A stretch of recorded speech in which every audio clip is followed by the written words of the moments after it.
Welcome to another episode of Do You Really Know God? Today's episode, we're talking about God's plan. Yeah. I'm going to start off with Proverbs 3, 5 through 6. Trust in the Lord with all your heart, and lean not on your own understanding. In all your ways submit to Him, and He will make your path straight. Figured that was a good one for this episode. No, I definitely think it's a very good one because we're not only talking about God's plan, but we're talking about how sometimes God's plan can not seem right. When you're in the thick of it and when you're in the middle of God's plan, it's not always great. Sometimes it's very hurtful, it's very bad, and very confusing time. And so that's basically what we're talking about is how, it may be rough, but there's a plan behind it. exactly. We may not always know the meaning behind it at the time, but believe it or not, I can honestly say, contest in my mind and my memory, there was things that happened to me in the past that at the time I'm like, why God? Why did you do that? And 10, 20 years down the road, I look back at it and it's like, yeah, if he didn't do that, my life path would have been totally different than where it is right now. Yeah. Or something else might have happened. I know of one good case, guy I went to school with. He was very bad into drugs and a lot of different stuff, and got into a lot of trouble, this, that, and the other. And then in high school, his parents actually died in a car accident. And everybody's like, oh, that's terrible, this, that, and the other, which, yes, it's terrible. They died in a car accident. But in the end outcome, and at the time, everything seemed bad. He had to go move in with his aunt and uncle, which was 2 states over. So obviously we left the school and this, that, and the other. Well, I ran into him like, oh God, it was probably like 15 years after high school. He had a good paying job, he had a good wife, kids, he was straight and everything else, and I was talking with him, and he was telling me that, yeah, as much of a tragedy it was that his parents died, it was actually a blessing for him in disguise because of him being moved away so far, he didn't know anybody. He wound up getting more back into a good crowd, and the town that he went to wasn't big on drugs, and he got off drugs and all that, and he cleaned his life up where if he stayed in the town he's in, he probably would have either been in jail or dead. That's God's plan. So, like, a tragedy like that, I mean, you think about, oh man, he lost his parents, but in the end, for him, it actually made his life better. Yeah. And the thing is, too, is, when one thing that could seem really bad to one person and still bad, but not as bad to another, God's plan includes everybody. So what's good for the goose is good for the gander. And personally, I have no clue of anyone else's experiences or anything like that.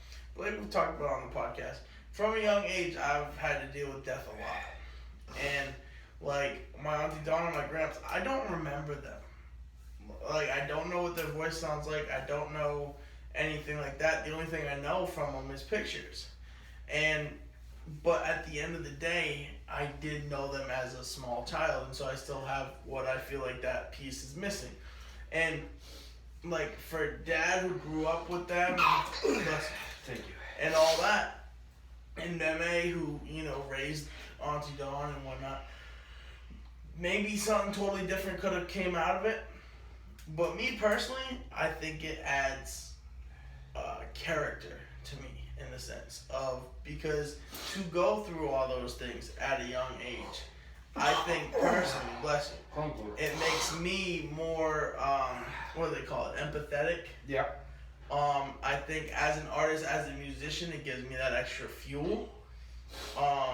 Motivation. Yeah, motivation just generally in life, and it's one of those things where I take it and almost, I think God used it for me, just like you said, as like a motivation type thing. Yeah. Or as something, whereas for you or anyone else, could be a totally different situation that came out And of it. sometimes we cannot always understand his plan. Right. Like, as far as, like, Gramps passing away and Auntie Dawn, in my instant, there was no beneficial that I could think about with them passing Right.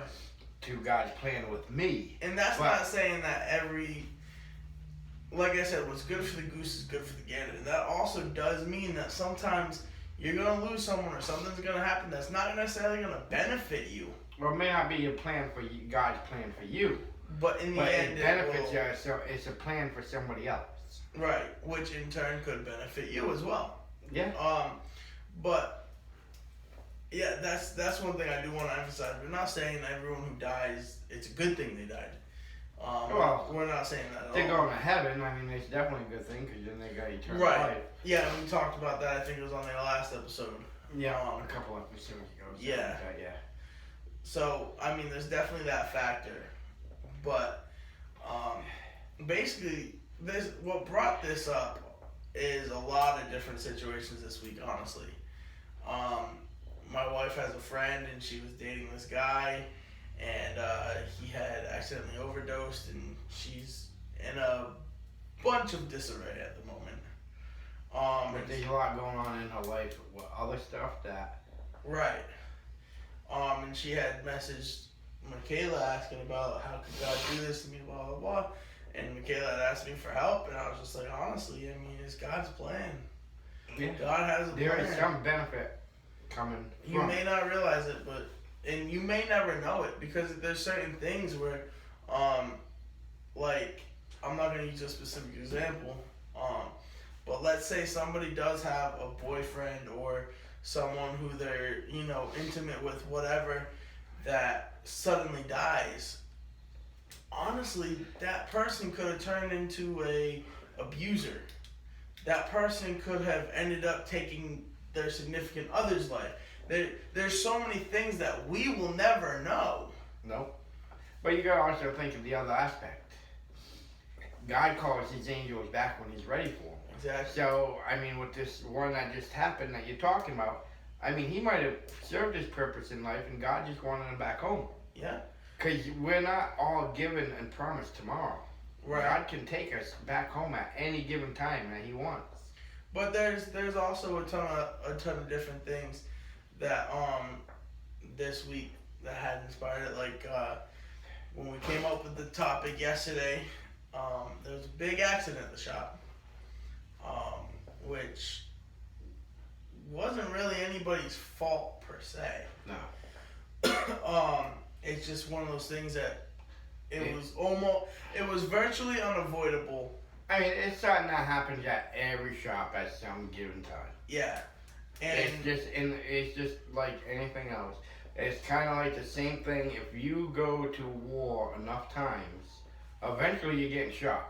yeah, You can only be shot at so many times before you actually get shot. right. Same as if you shoot at a target. Say if you go shooting and target shooting and you got the target at 100 feet. You shoot enough rounds, eventually you're hitting the target. Yeah. And so yeah, that situation happened.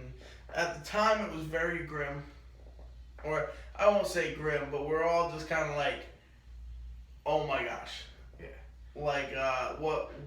Why did this happen? But in return, there's relief because nobody got hurt. Nobody got hurt, and I mean, who knows? There may be other benefits later down the line that we don't know about. Well, I mean, it could be something that just benefits awareness around the shop of, hey, maybe we should double check a couple things a little bit more often.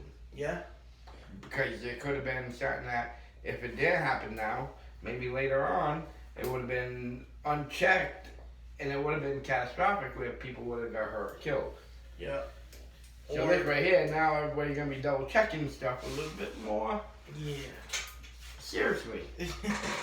But that's the thing with God's plan is, and like we were talking about yesterday as well. Another thing I want to make clear is don't chalk everything up to God's plan, because The devil is out there at work too. I find it hard to believe that everything bad that happens is God's plan. And there's certain things, like even in the Bible, it will say that the devil will go after his enemies. those being the people that whether you can't shake their faith, and the devil has no chance of getting them to switch sides, and they're out there saving people and doing this and that, or there's just a bunch of different situations where maybe this one person is too nice of a person and make other people realize without even purposely doing it. You know what I mean? Yeah. The devil goes after his own enemies, and also I fully believe he does things to create fear, create panic, and in turn create doubt. Like one of the situations I brought up yesterday, I find it very hard to believe that 9/11 was God's plan. No. I find it very hard to believe. There's too many deaths, too much tragedy. I 100% believe that was the devil working. The devil is out there on prowl. You gotta understand, the devil is trying to get you to turn against God too. And he also knows that there's God's plan. Mm-hmm. Now, with that being said, he knows that if he could do something to make you blame God, that's gonna get you to turn on God and go with him. I fully believe that the whole story of Job, and if you don't know the story of Job, basically what it is Job was this stand-up Christian. He was, without physically being it, he was God's right-hand man, pretty much. And the devil came up to God and started boasting and all that, and he was like, I bet you that I could get Job to turn against you. And God was like, you'll never get Job to turn against me. And so the devil was sitting there, and he ended up killing his wife and Job's kids. He got him fired from his job. I think made him lose all his land, his money. Yeah, he lost all his land, his money, everything, to the point where he was literally just somebody who was there on just the a side of the homeless street. bum, yeah. And throughout the whole thing, the devil was like, aha, I got him now. And Job was just like, God, please help me. Why? I don't understand. Please help me to understand. And he never blamed God either. He would always say, please help me to understand. Understand your plan. What's the purpose? Exactly, because he knew there was a reason God was doing this. And finally, when the devil had nothing else to go against, to take away from Job, he was like, all right, I quit. He's like, Job, he's good. You can't shake his faith. And then God turned around and gave him a new wife. Gave him new family, new kids. He re-earned his wealth back. Yeah, he got actually land ended back. up. He wanted better off afterwards. Right, he got more land. He got more wealth. But that's the thing is, I think that happens all the time. And a lot of times too is, God will always give you, if you're a strong believer in God, and truly believe in God, and do what you're supposed to through God, if you lose something, you're gonna gain back better. Yes. So if the devil takes away, and you stay on God's side, or even if God takes something away to help somebody else, or he took from you, he's gonna give you something back better. Definitely. And I think the devil's constantly out there kind of almost to prove a point, be like, maybe I couldn't get Job, but you know what? I can get everybody else. Well, if you study the Bible too, and study about Jesus' 40 days in fasting and being tested by the devil. Which we're going to be doing an episode on shortly as well. Yes. There's actually a good movie on Pureflix about it, called 40 Days of Test, or something like that. 40 Days of Testing, something like that. Anyways, at one point when the devil is asking Jesus, why are you doing this? Why are you really doing this? Why do you care? And Jesus said, when I'm done, all men will be welcome. All men and people will be welcome in heaven. And I'm giving them eternal life and eternal love. And the devil goes, but I can make them miserable on this earth. And Jesus is like, that's fine. You can make them miserable on this earth. But you can't take their soul, and you cannot make them miserable after death. And the devil was like, well, I'll just they're going to turn away from you because I'm going to make it look like You guys are giving them all this strategy. And Jesus said, people who love us will never believe you. You are the lie. You are the fake. They will see you as you are. And it's truth. If you see the devil as he is and believe in God, understand that, yeah, there's going to be bad times. There's never a perfect life. There's never, nothing's ever going to go wrong. There's always going to be problems. There's always going to be hiccups. Whether it was God's plan to have that hiccup for you for a lesson or to better you, the devil's at work too to make you think that God's making your life miserable. And So you got to remember, your reward may not always be in this lifetime. It may be in the afterlife. Not only that, but along with that is the devil. God is always 10 steps ahead of the devil. And so if the devil, God knows if the devil's going to do something to you. He knows if he's going to try to mess up your life and try to get you away. So God's going to sit there and he's going to say, okay, he's going to go ahead and, let's say, have this drunk driver come out of nowhere and hit this person's car, total it. Only car, right? So now they have no transportation, maybe even go to the hospital. If you sit there and you blame God, he's going to sit there and be like, all right, well, I'll wait. I'll let you get your stuff together. If you sit there and say, God, why? What is the plan? How do I recover from this? Where do I go from this? God will be like, well, I actually already had this planned. Yeah. He's going to help you out. You got to understand, God wants all humans to go to heaven. He wants everybody to go to heaven. Even in the wilderness, I'm going to talk just a little bit about this, only because it's fully honest. Jesus told the devil that everybody will can be forgiven and brought to heaven for eternal life and love. And that was his plan. And the devil said, even me, and Jesus actually put his hand out and welcomed the devil. So long as you submit to me, and you submit and acknowledge that God, there's only one true God, and he is the ruler of all, you can come with me. And threw the devil into a loop, because he didn't know what to do at this point. But the bottom line is, God don't want anybody to perish in hell. That's always in his plan. The problem is we have free will. So it's up to us whether or not we want to go to hell or not. So that part is in his plan, but he's hoping that you'll change your mind and repent and go to him. Can you imagine if the devil was a disciple? Like, imagine God or Jesus going up to Matthew and be like, hey, I want you to be my disciple. And Matthew goes, oh, yeah, who else is there? Like, oh, we got Simon, Andrew, Lucifer. Wait, I'm sorry, you said who? Lucifer, just, we got Mary. And Matthew just said, oh, I'm sorry, I'm still stuck on Lucifer. You mean, like, the devil? Yay, long story, just, Ignore Satan. Lucifer's just like, hi guys. Happy to join the team. Give me 5. Sorry I burned down your house, brother. Sorry I killed your wife. I'm just so sorry. We do the whole name change thing, right? So we don't always gonna understand what the game plan is.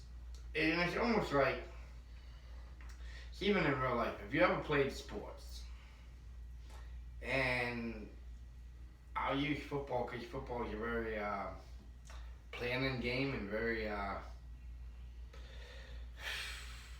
guess, organized plan that the players don't always understand what the game plan is that the coach has in mind. And you'll go on a field and they'll say, let's do this play. And your player, sometimes you're like, oh, why are we doing that? That ain't going to work, or this, that, and the other. The coach in reality has a game plan, and he knows what he's planning on getting to for the next play, the next play, the next play. He has a plan. The players don't have the plan. They don't know the plan. They just know that they want to win. But they follow the coach to the T to get that win.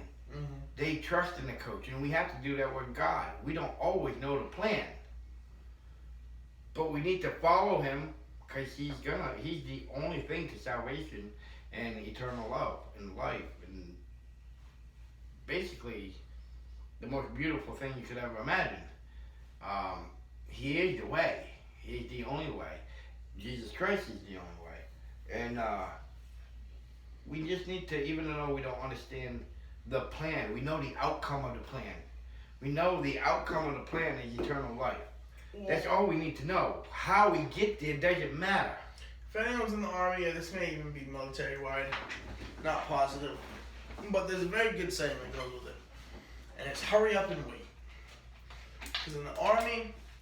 We used that at the racetrack too. Did you? Yeah, all the time. In the Army, you'll be sitting there and say first formation is 6 o'clock in the morning, right?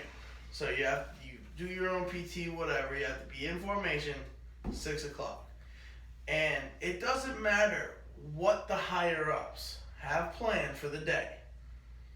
There's always going to be a point or several points where you were sitting there doing nothing when you could be doing something more productive, but you were sitting there doing nothing because it's not time to, you're not told yet to. So we'll do a better example here. I'll give you a physical example. Say first formation is 6 o'clock. Day before, your first sergeant comes out to you, says, okay, tomorrow we gotta clean this Connex, we gotta get this class done, we have to go ahead and do PMCS on this Humvee, and gives you a list of things to do throughout the day. You get there 6 o'clock, ready to go, thinking, oh, I only got 5 or 6 things to do today. I'll be able to knock them out real quick, and I'll be good. I'll be able to go home. We get there at 6 o'clock, and nobody's ready for you to do anything that you need to do yet. So you sit there, and you wait till they're ready. So, now it's 8 o'clock in the morning. You're sitting there, and finally, hey, this Humvee's back. Now you can go ahead and PMCS that. Okay, cool. Go ahead and start PCMSing. You get done. All right, I'm ready to go take this class online. Oh, sorry, all our computers are taken up. Okay, well, I was also told I had to move this Connex. Yeah, we're not sure if we're going to do that anymore. Just sit there and hold on. So now you're sitting there twiddling your thumbs again. And then about an hour or two later, so figure it's about 11 o'clock now, and they come up to you, hey, computer just got free, go ahead and take this class. Okay, go ahead and take the class, get the class done with. All right, now I got 2 out of 6 tests I have done today, I have to do today, and I'm already halfway through my day. Because I'm stuck waiting, and I'm stuck not understanding what's going on. And in those hours that you are sitting there waiting, you're not just sitting there playing on your phone or nothing like that. People are grabbing you to help them do this, and help them do that, and help them do this. And as a soldier, we get very upset with this. Because it is the most annoying thing out there. But as upsetting as it is, it's actually very beneficial. Strictly for the fact of you have your leadership that's in charge, and they know X, Y, and Z needs to get done. So they're going to do their best to make sure X, Y, and Z gets done. But they also they're not focused on just you as a soldier. They're focused on everyone. So they're Exactly. They're focused on the whole unit. So they're making sure this person gets the class done before this person, because it's more important for that person to get it done. And X, Y, and Z, and while you're sitting there playing on your phone, maybe there's something someone else, a sergeant over here, needs help with, because they thought they had enough people, but they don't. And so now we have an extra person just sitting there waiting around. So you can go and help. And also, you got to think of it, not that this happens often, or in garrison, I should say, but if you have someone waiting around, technically you should be pulling security. Basically making sure no one's coming in doing crazy stuff. Mm-hmm. Because if everybody's busy, who's watching the gate? Exactly. And there's so many things that as a soldier, as a private, you're just sitting there and you're like, oh my God, this is so annoying. I've spent 3 hours on TikTok when I could have just been playing Xbox at home. And you don't think of it as, well, let's see the bigger picture. Mm-hmm. How does this actually work? And I'm sure it's not the same, but similar situation at the racetrack.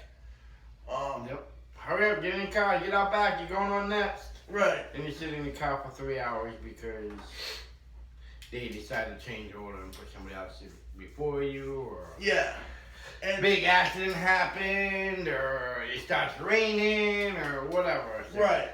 But that's the thing with God too, is it's hurry up and wait, because you have this plan for your life, and you say, okay, I'm gonna be a big musician. Let's say you're 8, you're planning your life, right? Because that's what normal 8-year-olds do, I hope. So you're thinking, I'm gonna be a big musician. I was eating mud. Well, maybe I'm a little more high speed. But I'm gonna be a musician. By the time I'm 20, I'm already gonna have my first tour out. I'm gonna have my debut album, blah, blah, blah. You plan your whole life out, right? And you got it good because God has given you the talent of music. So you think it's just like your schedule. Hey, this is what you do. So when you come in, do it. And then you get there, and you're like, cool, this is what I gotta do. Actually, you know what? Hold off on that for a second. Why don't we, rather than you, we'll say my life now, because we're actually having a conversation about this. If you would have asked me when I was 16, I am almost 22. I would have already had 3 albums at least dropped. I would have been on tour at least twice.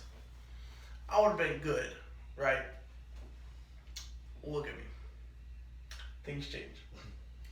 But that's the thing, is everything, because in my head, if I would have done the things I did the way that I planned them, I promise you, I would not have the life I live now. I would not have my beautiful wife and my beautiful daughter. There are multiple things, because it's just, I definitely, if I would have gone, probably would have gone on tour. You're getting a death stare. I probably would have gone on tour. I probably would have gotten into drugs. I probably would have done all kinds of crazy stuff. And who knows if I'd even still be here, right? I want to use a movie reference on this subject. If you want to talk about plan and not knowing the plan and God's plan, everybody who's anybody, especially my generation, whatever, watched The Karate Kid. Good movie. Mr. Miyagi, Daniel wanted to learn about karate. Mr. Miyagi's like, paint the fence. So Daniel painted the fence. Waxed the car. He waxed the car. He washed the car. He sanded the fence. He did all this. And it came to a point in the movie where he trusted Miyagi at first that we were going to teach him karate. And then he did all this stuff, and then finally got to a point where he's like, dude, when do I learn to fight? When do I get to learn how to defend myself? And how do I get to learn to attack? And Mr. Miyagi's like, trust me. And he goes, no, I'm not going to trust you no more. And then Mr. Miyagi's You're like, just having me do housework. yeah, Mr. Miyagi's like, you're just making me your slave to do all your house stuff. And Mr. Miyagi just turned around and just started calling out, paint the fence, and started swinging at him. And Daniel was like blocking and like that. And then he's like, whack the car, and he starts swinging. He's like this and whatever else, sand the fence. And then he's right there. And he starts blocking, and he's like, let's go. And he just starts swinging, and Daniel just starts blocking. There's that point where you don't know God's plan. But there's going to be that point at some point. Maybe it's after we die. I don't know when it is. But you're going to be smack in the head of, that's what you had planned. You're just going to have trust. That is my pen. This is not, please do not interrupt. We got to meet Paisley. Oh, yeah, Paisley. Our fans have not met Paisley yet. This is the beautiful baby daughter I was talking about. The little Paisley is now famous through Say hi to the camera, baby. YouTube and Facebook and. Oh, look at that smile. Oh, I got this pin. It was in my bag. It says Fifth Dimension Autograph, baby. We just got it mailed in the other day. I got one just I like think it. that's the one that came off my desk. You probably stole.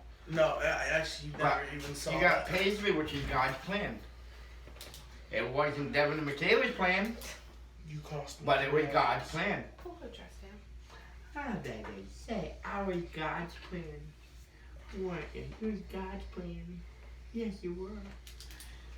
And you gotta understand is his plan is not your plan. And you don't understand it, but you gotta trust it. You gotta let him take it. Trust that he's gonna take you in the right place. Cause he will. Jesus, she's making. She's on camera. She's performing Oh, already. When she got on the camera, she gave it a big smile. You can count on that. She's gonna be a little star, huh? Say, I'm a rising star. I'm already just a rising star, huh? She already wrote a song with me. So, with that, I mean, I think we pretty much covered. And pretty good. So- I just do want to point out, though, when you were doing the little blocking thing, I feel like you practiced that a little too much. That was pretty damn good. Hey, I always pretty good at watching. Watch on! Let's go! Pink pants. Your movements were too fluid. Hey, I love the Karate Kid when I grew up. Leave me alone. I wanted Mr. Miyagi's car and house and all that. Yes, I did. So what's your comment section? My comment section, I want to know, what is, hold on, let me hand the baby off real quick. He's trying to avoid the camera like a why? You've been on the camera. You've been behind the side. Yes. But not sleeping pretty much 24 hours and looking like a mom blonde. You look fine. Check the Facebook page tonight, I'll post pictures. So, But my comment section is, has there ever been a time where something bad happened, and maybe it was even good, something happened and you just did not understand it, and then later down the road you realized, wait a minute, you took mine. You Oops. took my one. revert, where's the click button? That must have been God's plan. Yeah, had to come from my mouth. Okay, in my comment section, which is gonna be a 2-part. Yeah, yours is a 2-part anyway, why don't you just make it a 1-part this Yeah, I'm time? making up as I go this time. I had a 2-part for that one, but I can't have the same 2-part. So just use the 1 part and just only use the No, other. it had to go together. Okay. So, Okay. first part is kind of a challenge. I challenge you no matter what happens in your life, no matter how good, how bad, how medium, whatever, that you believe that it's God's plan, you trust that it's God's plan. Ask God what his plan is and thank him for his plan. And thank him for what he's given you. And just ask him for help. If it's something bad, just ask him for help to make it through. Second part is kind of the same thing. I am challenging everybody to take all your worries, all your stresses, all your financial burdens in your head, and basically all your burdens and everything, and learn to sit back and let God handle it. Let God take your stress. He says, give me all your stresses and I will sort it out. Give it to him. Let him deal with it. And I promise you, you'll have a lot better outcome in the later long run. That being said, hope you have a great week. And don't forget to have faith over fear. And happy Easter. Oh, and happy Easter. Happy Easter! Oh, I should have done an Easter one.